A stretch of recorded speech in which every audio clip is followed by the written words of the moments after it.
that's a lot of different processes. How do parties in dispute, and particularly their advisors, decide which of these processes to go for, which is suitable for their dispute?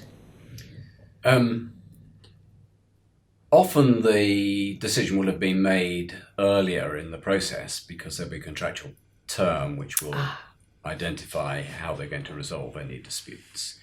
I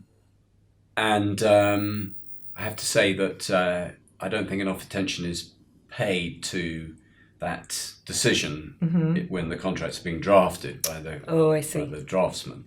However, that will be determinative in a lot of cases.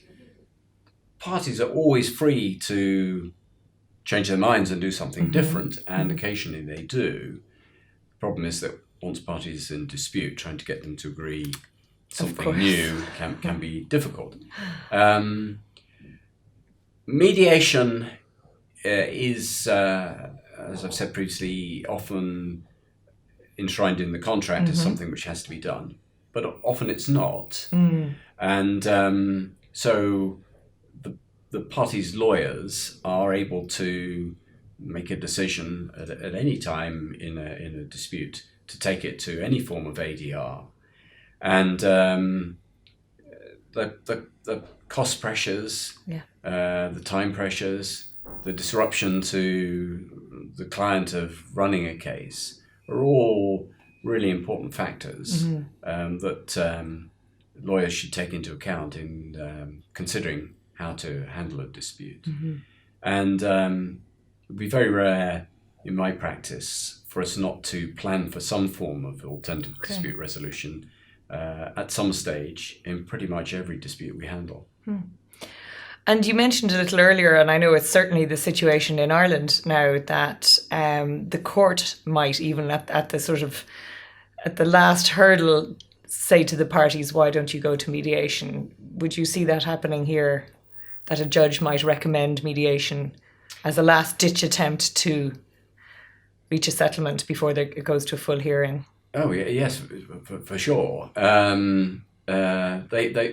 They don't exactly recommend it, but they certainly encourage it. And they ask the parties, have they considered it? And they may push them harder to ask them, well, why did you decide not to? And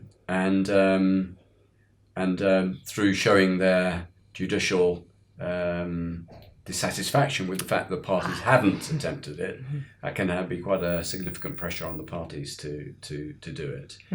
And the judges are very skillful at drawing attention to the lack of proportionality of the costs and the time, and that can have a big influence on the parties and their decision.